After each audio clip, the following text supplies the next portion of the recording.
lesson is on the Painter's Compass color wheel, the best tool for color theory and color mixing.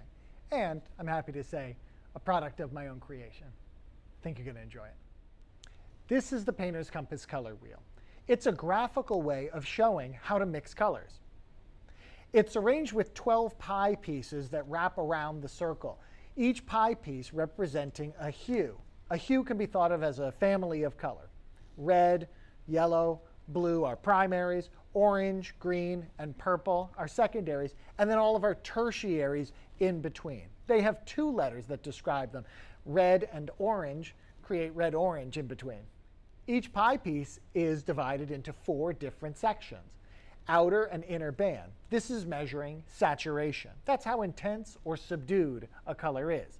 The most intense version of the color is on the outer band, and then the next one is the medium saturation, subdued, finally to a zone in the middle where it's completely neutral. So intense, medium, subdued, and neutral for each pie piece. Remember, each pie piece is still one color. Yellow in here, that's the hue, orange in here, purple over here. But an intense, a medium, a subdued, and then a neutral version of each one of those colors. Value is the third element that goes into any color mix.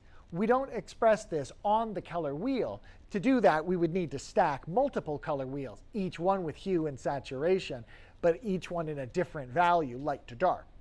But luckily, value is the easiest of the 3 concepts for us to graft onto this wheel. So it'll just be the addition of white or black later. Now that we understand how the wheel is laid out, let's talk a little bit about how we use it. Every color that you can see, and therefore every color that you can mix with paint, exists somewhere on this wheel. Depending on what its hue, its saturation is, we'll find that it is represented somewhere inside of the circle. If we come across something that's a very intense fire engine red, we would indicate that it exists in the red hue, intense saturation zone. If we saw something bright like a lemon, we'd find it down in the yellow hue, high saturation. But if we find something that's a little more brown, brown isn't one of our hues, we would have to identify that it's an orange brown and then lower its saturation down into the medium. When we come across grays in the world, we find that those are even lower in saturation until finally an absolutely neutral gray where we cannot perceive any hue would live inside of our neutral right here.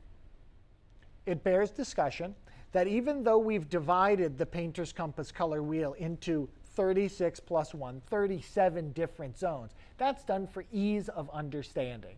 But this is, in fact, an infinite spectrum of hues moving around and saturations moving inward.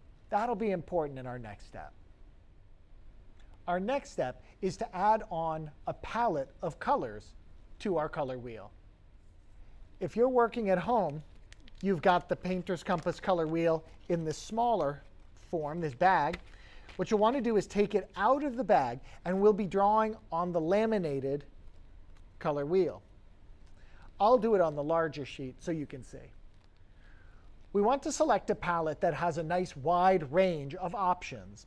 The palette I like to work with involves 9 high saturation pigments that run the gamut of hue, and also black and white. I like to start with alizarin crimson at the top, cadmium red, medium, then cadmium orange, cadmium yellow, light, or cadmium lemon, phthalo green, phthalo blue, ultramarine blue, dioxazine purple, quinacridone magenta. And then finally, ivory black, and titanium white. Now you'll notice that not all of these colors are exactly where you might have expected them to be. Surely cadmium red medium is a fire engine red, right in the middle of the hue spectrum of red and pretty high saturation. But we actually find that saturation just a little down from the maximum that it could be up here. Cadmium orange, however, we do find at a very high saturation, but it isn't a true orange by hue. Most cadmium oranges you find are a little more yellow. Phthalo green is not a true green. It's quite blue, super intense, so it's right on that outside band. Same thing with phthalo blue, a little greener of a blue. Ultramarine is the true blue in terms of its hue, but a much lower saturation than the phthalo. Dioxazine is a little redder than true purple. Quinacridone magenta up here, a nice spectrum red-purple. Black and white might surprise us as well. We could have thought black and white are so neutral we should stick them inside of that neutral zone. But we actually find that both ivory black and titanium white have a very distinctively cool temperature. If you ever want to test this, simply mix your ivory black with cadmium yellow and see what color you get. You get a green. What color plus yellow gives you green? Blue. Unequivocal proof that the ivory black, though very dark and low in saturation, does in fact have a hue of blue. Titanium white is a little quieter in its expression of blueness, but you'll notice over time that as you mix white with other colors, especially warm colors, that they tend to cool off. So if you've been doing this at home, then you have added your dots to your laminated color wheel, and now we're going to place it back inside of the bag for the remainder of our use. Those pigments are our palette, and if we want to change palettes, we'll simply erase one of those pigments or place a new one. But until we do, these colors are locked in here. Those dots are not going to get erased while we do work on top of the bag going forward. I'll continue to work on this larger image right here, but I don't have a bag to protect it, so I'll need to erase carefully around my dots. The next thing we want to talk about is how color mixing works. When we mix together a color, what we're doing basically is connecting the dots with a line. When you connect the line between cadmium red and cadmium orange, the line runs through red-orange. This line represents the infinite number of possible mixtures of cadmium red and cadmium orange. And predictably, yes, they are red-orange. When you mix together cadmium red and cadmium orange, you don't get a blue, you don't get a purple, you don't get a yellow. So this line really does represent what we get. You'll notice that the saturation lowers a little bit. Anytime you mix two colors together, the saturation lowers a bit. So the red-orange that we get here would be different than if we were to buy a pigment that lived out here. And this concept of connecting lines is going to be very important as we move further into color mixing. If we had a color that we wanted to mix, for example, a nice warm brown, and we needed to start with red and orange to get that hue, we could see that we would want to mix the orange and the red pigment together to land in this spot on that line. Now that's not equal parts cadmium red and cadmium orange. That would be over here in the red-orange territory. This is just a true orange. So we're going to need a lot more orange than red over here. If the tinting strengths of these two pigments are equal, that is, if they have the same strength and potency as pigments mixed with one another, then you can actually use this as a measure and find out that you'd need about 4 times the orange to red to produce this color.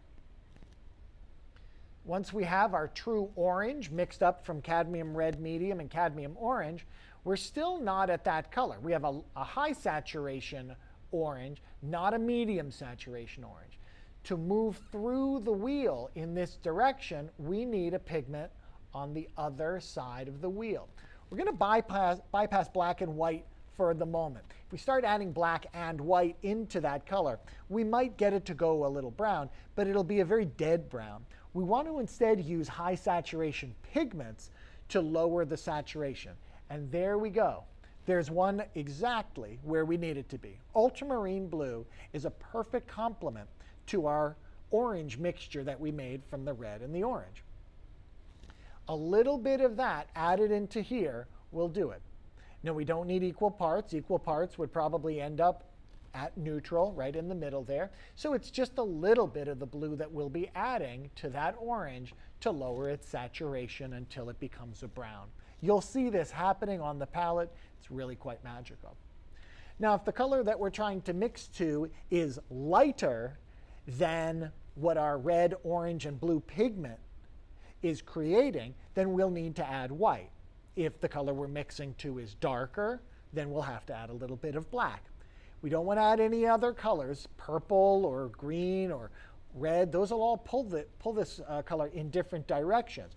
We want to be as gentle as we can, and we just want to lighten it or darken it to match the value. So that's when we would add the black or the white. And there really isn't a situation where you would need to add black and white. And we want to try to avoid that anyway, because these two pigments are very low saturation, meaning that when we mix the colors together, the color is just going to be a little deader from the start, having two low saturation pigments in it. One of them we have to use, black or white, but we don't want to use both if we can avoid it. Let's try to use those gorgeous high saturation pigments of blue and green and purple to lower the saturation, and only black or white to adjust the value at the end of the process. So we mix that blue probably up to about here, and then we'll add the white as necessary to get us to here. If you mix too much blue in and then you add the white, you'll find that you might jump to lowering the saturation down to a neutral gray. It's no problem. You would just add some more red and orange to back it up again. But that's one extra step we want to try to avoid. So when you're mixing it, it's not exactly you add the red and the orange perfectly, and then you add the blue perfectly, and then you add the white perfectly. Step one, step two, step three. It usually happens a little dab here, a little dab there. But we are charting our course to this destination rather than hoping to get lucky mixing who knows what together. When we're done drawing on the outside of our bag, we're ready to move on to our next color. All we need to do is take a little water and a paper towel and erase that color mixture right off, and we're ready to go on to our next. Now, the best thing about the Painter's Compass color wheel isn't what we just did, it's what we're about to do. Sure, we can mix together red and orange, lower its saturation with blue to arrive at that color. But we can also arrive at that color through mixing any other set of pigments that run through that point. For example, we could use yellow and orange together with quinacridone magenta to create that pigment. We'd mix together yellow and orange in almost equal amounts, and then add 1/3 as much of the quinacridone magenta, and that would get us to that point. Remember, we're also probably going to have to add some white to it, so we might want to add a little extra orange to help pull back in that direction. What the white is going to pull us in that direction. But you can create these colors in all kinds of different ways. You can create that same color with cadmium orange and green, and a little bit of alizarin crimson. You'll have mostly cadmium orange. Again, halfway would be about here. And of course, if we're talking about tinting strengths, phthalo green and phthalo blue have the strongest tinting strength. So you won't need much phthalo green to pull this orange down to that spot. You'll see it'll kind of look like this mustard color when you add it in. And then adding the alizarin crimson will warm the color and lower its saturation a little bit.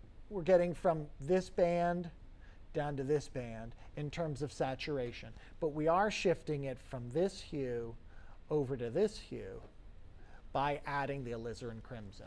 And that's just what we need. You might be asking, Why would we need to mix that color out of phthalo green, cadmium orange, and alizarin crimson? Why not just use the red, orange, and blue that we did at the beginning? Well, it could be that you've been working on a painting that has relied heavily on green, crimson, and the orange. You don't want or need to introduce new colors. So this allows your painting to be more harmonious, to have all areas of the canvas pulling off of 3 or 4 different pigments, and that's it. Like a nice barbershop quartet, all in harmony. Don't need a lot of voices, just need them tuned well to one another. And it's also a little bit easier to work with fewer colors than it is to work with the whole palette. So that gets us started with the Painter's Compass color wheel. There are many more secrets that the wheel holds. We'll explore those in some later videos. The most important thing is to practice and observe. Draw on your color wheel, plot it until it makes sense how we're moving through the wheel and what that correlates to on our palette. We want to build an experiential knowledge, a library of color mixes that we can draw from. But I guarantee you that now with the Painter's Compass color wheel as a tool in your artistic arsenal, you're going to feel much more confident as a color mixer going forward. Good luck. For more videos and instruction on the Painter's Compass color wheel, or to find out how to get yours, visit thepainterscompass.com.